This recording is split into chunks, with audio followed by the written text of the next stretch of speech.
El libro está estructurado por capítulos y entreactos. Los capítulos son de orden cronológico, es decir, desde que se inicia el unitarismo hasta que termina como facción, de 1820 hasta la caída de Rosas, 1852, y los entreactos atienden aspectos puntuales y no necesariamente cronológicos, que el relato cronológico no te permite hacer. Entre esos entreactos hay uno que trata sobre la vida de, digamos, un día en la vida de 3 unitarios. Me interesaba ver el perfil de un unitario en la Buenos Aires rosista, de un unitario intelectual que escribía en la prensa y de un unitario guerrero en una batalla.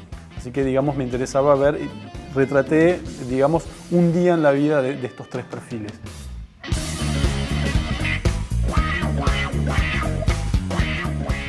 Este libro en particular está pensado para un público amplio, ¿sí? Y en ese sentido retrata en muchos aspectos parte de lo que fue mi tesis doctoral. Entonces, por un lado, reescribir parte de mi tesis doctoral, que bueno, tiene una investigación de tipo de doctorado, es una investigación directa de fuentes, directa de todo tipo de documentación de la época y demás.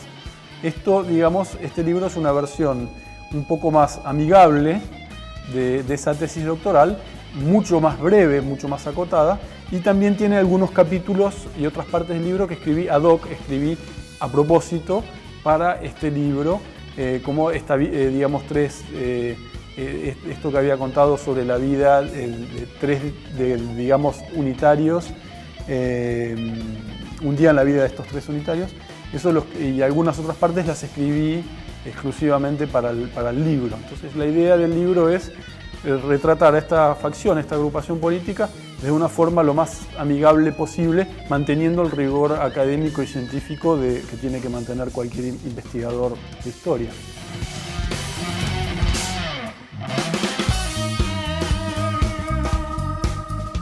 El contexto político, más que nada, es el contexto que surge después del proceso de las guerras independentistas.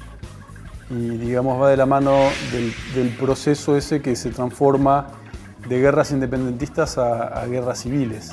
Es decir, se deja de depender de la corona española y empiezan a surgir proyectos de autogobierno por primera vez.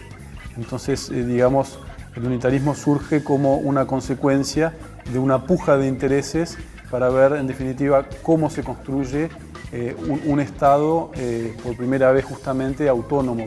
Y el contexto social va acompañado de este contexto político y guerrero, que es, digamos, una sociedad que había pasado de vivir tranquila en los tiempos del virreinato a vivir movilizada y en permanente guerra a partir de las invasiones inglesas en adelante. Luego vienen las guerras por la independencia y casi acto seguido las guerras civiles entre unitarios y federales. Así que es una sociedad muy dañada. Es un proyecto de, digamos, político en donde la soberanía del país reside principalmente en su capital, de donde se emanan las órdenes para el resto de las provincias. Es un modelo centralizado en Buenos Aires. Pero es un proyecto de país también en muchos aspectos modernizador. Es decir, el proyecto unitario es básicamente trasladar el proyecto digamos, o los logros de Rivadavia en la provincia de Buenos Aires, cuando fue ministro de Martín Rodríguez, en donde había existido una transformación de la economía, de la justicia, las reformas religiosas, reformas económicas, reformas educativas, modernizadoras, ¿sí? Llevarlas al resto de las provincias, amplificarlas.